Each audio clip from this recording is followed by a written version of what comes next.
Yes, and we are back, WEHA Spotlight with the coach, Minister Michael Bailey, and my guest is in the studio. Let me tell you, this is such a pleasure to have this young man in the studio today. He is going around and he's doing some great things in addition to his own work. I remember meeting him when he was younger and with the Atlantic City Police Explorers. And then even after that, he came and helped me out with a male mentor. In fact, he was running the program over at the Police Athletic League, and now he's going on, he's doing some great things. So I just want you to introduce to all of you who may not know him, and welcome to WEHA. Thank you Mr. for Corey having Young. me. How you doing, brother? I'm doing great, man. It's always a pleasure, always. Yeah, the pleasure's all mine because you've been doing some great things, and you are the future. We talk about millennials who are doing some great things. Yes. And you are one of them. I watched you growing up, and I've watched the path that you have decided to take. And it's such an inspiration to others. And when you were running the Male Mentor program at the Police Athletic League, I just looked at the way that the young men looked up to you as somebody being young. That was a positive influence in their life. And so we want to talk to you about what you're doing now and some of the things that are happening with you. But first of all, before we go any place, I always ask my guests this. Who is Corey Young? I don't always ask them who is Corey Young. I know, who are they, right? Well, I am a young black man, a God-fearing man, and I'm a young man that wanted better for his life, and that's trying to set an example and lead by example for the most part. Amen. Yep. Amen. Before I go any further, I do want to say that my sister, Verna Bailey, called me and let me know that I made a mistake.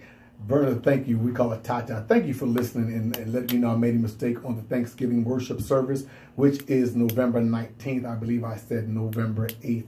That's Sunday, November 19th. The Fellowship of Churches, they're going to have their Thanksgiving worship service Sunday, November 19th, 3:30 p.m. at the Grace Family Church in Atlantic City. Also, I want to give a shout out to Miss Michelle Farrell. She just texted me a few minutes ago. Didn't know I was on the radio when we were texting, but I heard she is listening. So Michelle, if you're listening, we want to give you a shout out and thank you for listening. Now back to my guest, Corey. Yes. So Corey, what is it that you do currently? Currently, I'm working for Atlantic County, and I am a CSP worker, which is a child support worker. And, I help people that, with welfare system. We work with TANF and that, people that need help with assistance taking care of their kids. Great. How did you get that? Did you just apply? Well, I actually took a civil service test years ago. Okay. And I ended up, getting an interview for it, and they was like, we want you. We see your resume, we see what you've done. You're here, you're in the community. We need a person like you. And I was actually working previously with DIFAS, and I was working for Center for Family Services as a counselor aide, and I was helping people with detox, with drug addiction, and everything, and then helping people get their kids back so they can do a program, 12 weeks, and pass the drug test. So I've been around different facilities and different programs, and just trying to help out all around, just trying to learn a lot all in one. Well, Corey, how old are you? 28 now. 28. Be 29 next week. Oh, yeah? Well, happy birthday on behalf of WEHA and all of us. Appreciate it. So, and also, you're related to Pastor Young? Yeah, Pastor Young, Wong Young, and my Aunt Christine Young. They have Church and Love Center in Venice Park. Yes, absolutely. Great people. And so, you're native of Atlantic City. You've grown up in Atlantic City. Stanley Holmes. What school did you go to? I went to Indiana Avenue School. I've been there since 3rd grade and graduated from there. Then Ohio Avenue, they tore that down now, but so many memories of that school. And then AC High, original alumni, and then graduated from ACCC. And now I'm taking classes with Ruckus, with child support with my job in human services. Outstanding. And you grew up in Stanley Holmes Village? Yeah, Stanley Holmes Village. And it's something that we can say that good things can come out of Stanley Home and anywhere else in Atlantic City. Exactly. It's about where you place your mind and place your goals. And your trust, which is always in God. So how was it growing up in Stanley Holmes Village? I mean, because I know there were a lot of opportunities and temptations to go the other way.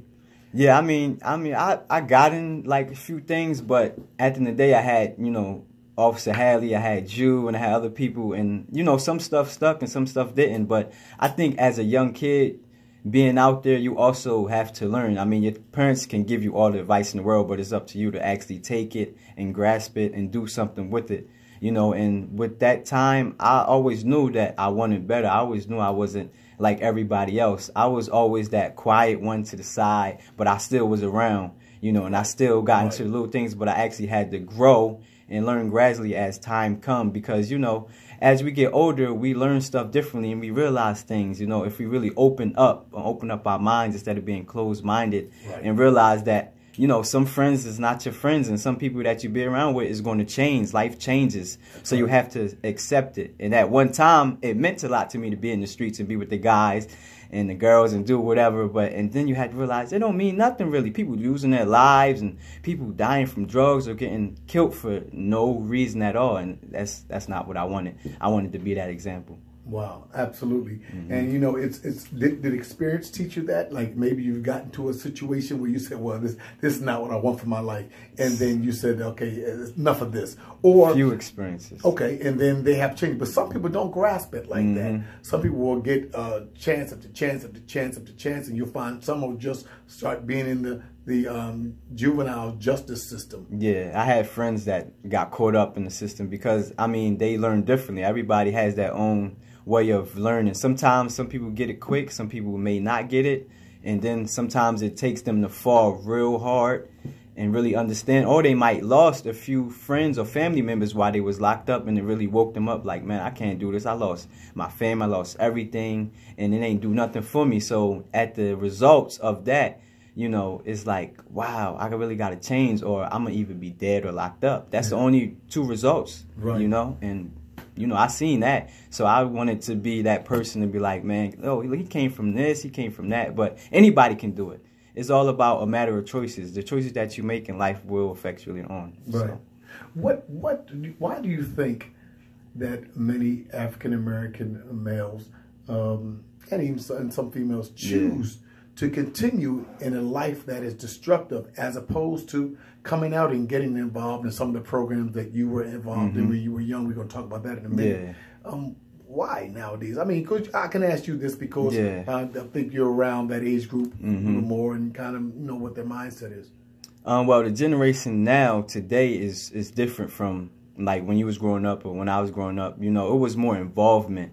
And I'm not blaming technology or television, but it kind of corrupts the kid's mind because that's what they into. There's no more interaction. Parents are so busy working, they not really having the time, or somebody else is substituting for that. But as a kid, you always miss that from your parents. Like, you want that love, you want that attention, you need somebody to talk to.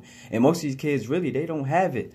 Or they just want to be growing up fast and they don't realize how fast they're growing up. And responsibility coming to effect, they don't want that responsibility, or they don't want to take that facing them consequences. And they want to play the games, they want everything handed to them, and they not really seeing things. So they have to have somebody like me or you or the other young guys or other young women out here that's actually been through that and actually want to teach them something and actually care.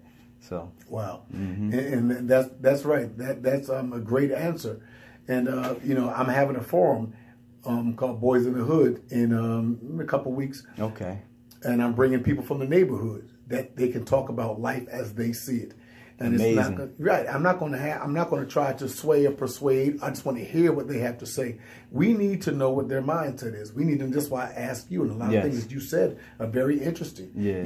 A lot of them don't mean to be a detriment to society, but it's just life as they know it. Yes, that's kind of what you're saying, right? Yes. So, what groups or organizations were you involved with coming up?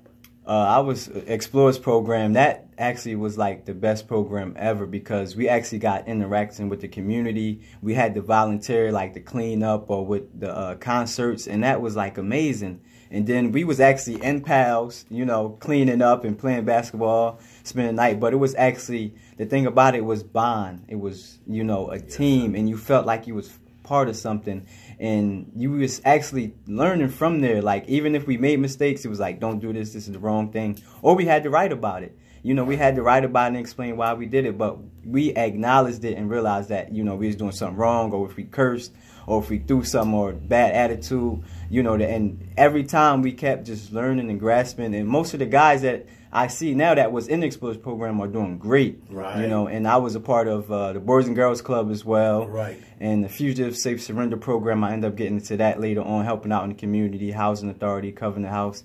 So I just started grasping a lot, Salvation Army, and just learning. And I think kids really need to get involved with them programs because that will actually help them to move forward and actually understand life a little bit better. That was my next question. I was going to ask you, did you feel that being in these programs helped to develop you into the young man that you have become thus far? Oh, yeah, most definitely, because you had, you know, young men, young women in there that actually been through that stuff, and they can tell you about it, and you can relate to them, and you know that they are the ones to help you, and you get more closer with them than your own parents or family because, you know, that's your group.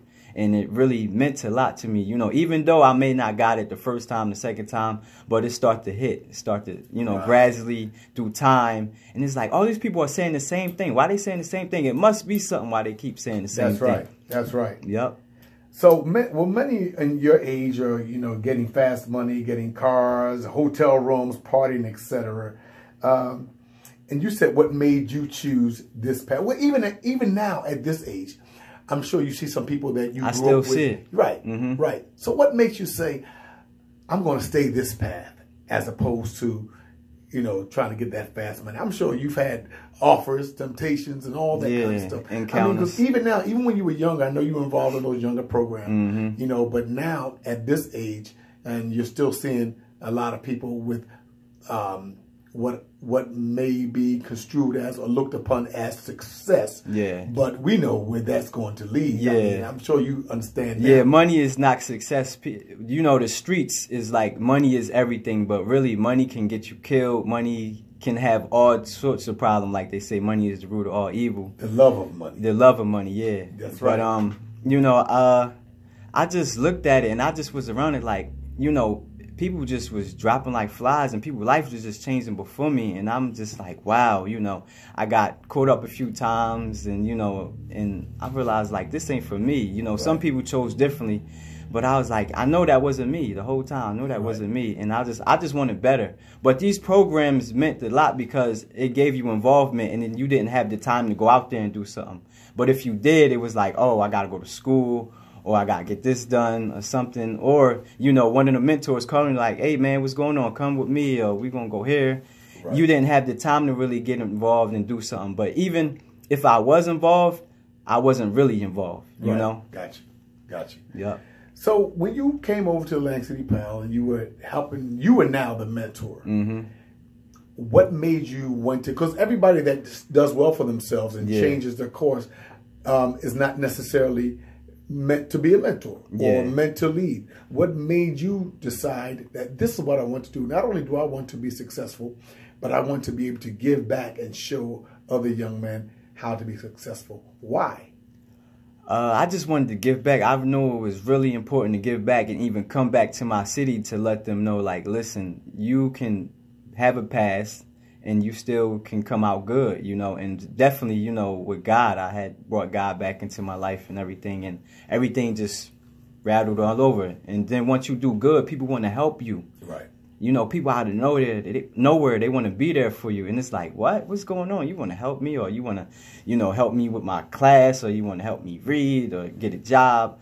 You know, stuff like that just started to change. And then I was like, I want to be that example. I want to be that person. And, you know, as me growing up, you know, people started asking me for advice. And I'm like, what? What they see in me? You know, and they was like, nah, I see it, man. You put stuff on Facebook or you doing this and you always talking that good stuff, man. And I was like, all right, good. And then that's when I knew that I was that person, and I knew I was going to come back and give back, because it's always good for a person that comes from that same environment, come back and give back and show them. Amen. Amen. If you're just tuning in, we are listening to Corey Young. Corey Young is an advocate for youth. He's one of the millennials and who is doing a great job in this city. And he also, where are you employed again? Atlantic County. He's employed with Atlantic County, and he's doing some great things. He's also a mentor. We're going to come back. We're going to find out a little more about him and what he's doing. He's also doing some Bible things, Bible classes and things like that. Yes. So we're going to find out more about him when we get back. Don't you go anywhere. We're listening to Corey Young. and he is on Spotlight with the coach, Minister Michael Bailey. We will be right back. But right now, listen to this announcement by Super Steph. It's a new day. Christ-centered, community-focused, listener-supported, Gospel 88.7 FM, WEHA. We have gospel. That was Laniel. Oh, okay. Yeah, so let me see. I'm going to anything you want me to talk about specifically. I'm going to go into. Yeah, you had some good questions. That was. Oh yeah, really well, good. I won't tell you what that was going to be. Off the cuff. Off the cuff. Mm-hmm. Yep. So when I look down, it's going to look for the next question. Okay. I'm ignoring you. If I ask you something and start doing this, all right. It's because you just talked. All right, I got you. Okay? Yeah.